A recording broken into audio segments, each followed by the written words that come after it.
thank you for joining me for another edition of Alive and Kickin' on Location.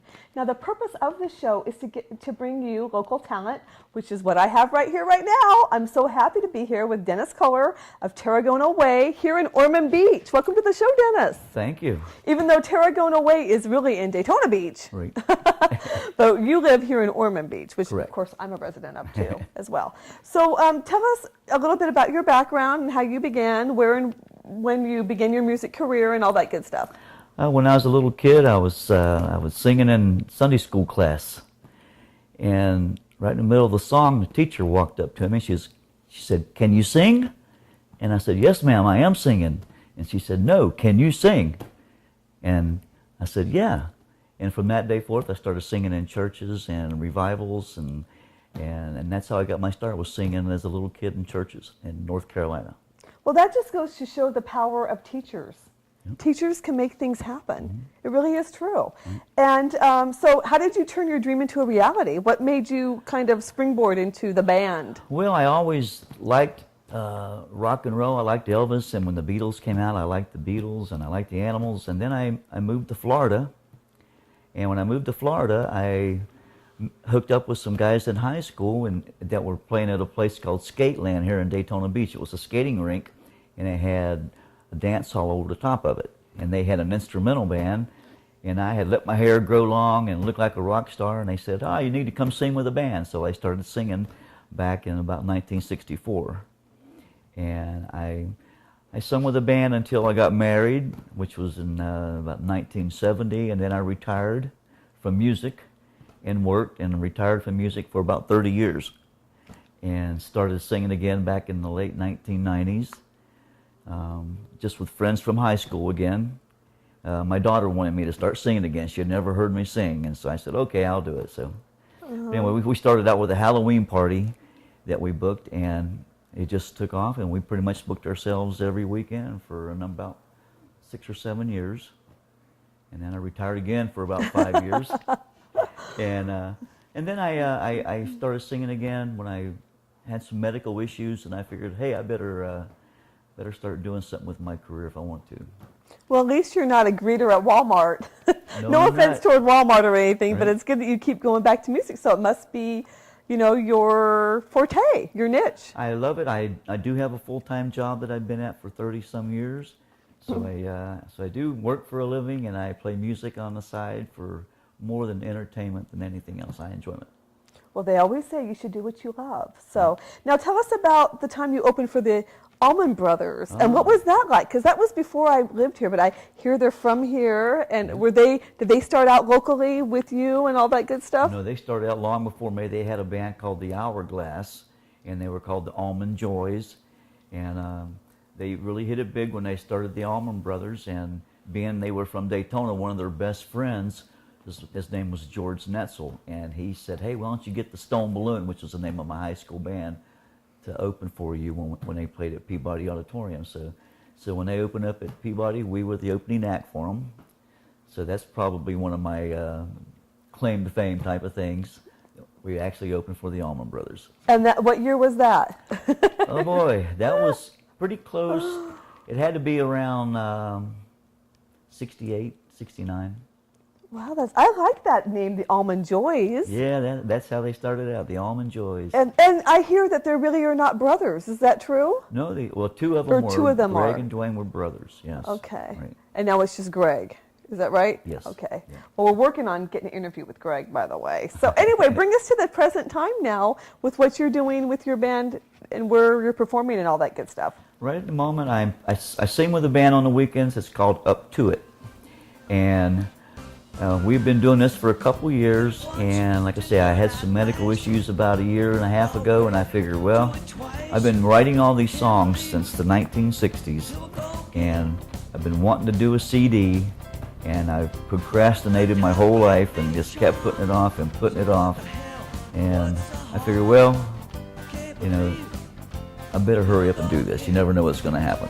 So anyway, 1 year ago, I went into the studio with my friend Ray Daly, who co-wrote the CD, and we started out with one song, and we stayed 3 months in the studio every night and come up with a 13-song original song CD. pretty much every song is it's a story. I'm a storyteller more than I am a musician. I tell stories, then I put them to music.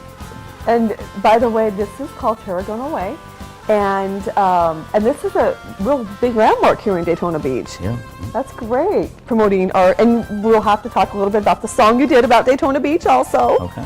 And of course, we'll be playing that also. But where do your lyrics come from?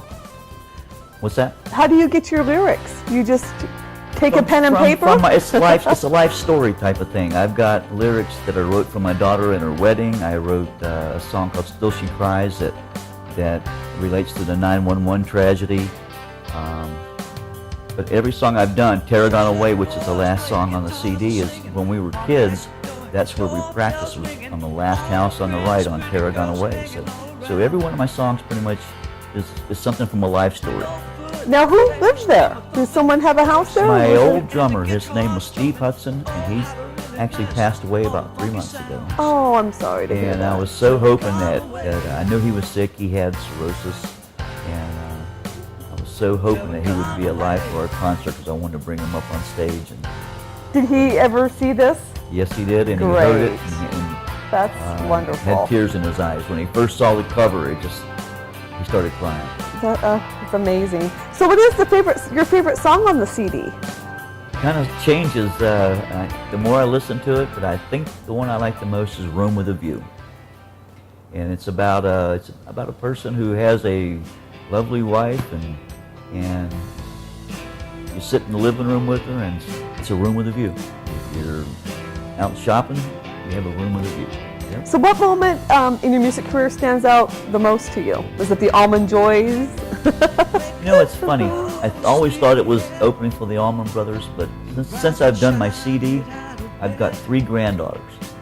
And the most exciting thing is I'm driving in my car with my CD on, and my granddaughters are singing the songs that I wrote. And it is so cool to hear my granddaughters singing my songs. Oh, wow. So that's my high point. That's great. Most people would say like the Allman Brothers or something, but That was until then, but it's so funny. I'm driving, and I look in the rearview mirror, and here's my granddaughter singing "Room with a View," and I said, "I wrote that." And yeah. it's kind of funny. We played a bike week on Beach Street, and we did a concert, and in between the bands, they would play CDs, and they had Leonard Skinner and Foghat and Molly Hatchet, and all of a sudden, Taragona Way comes on, and I'm thinking, oh my God, that's me, you know?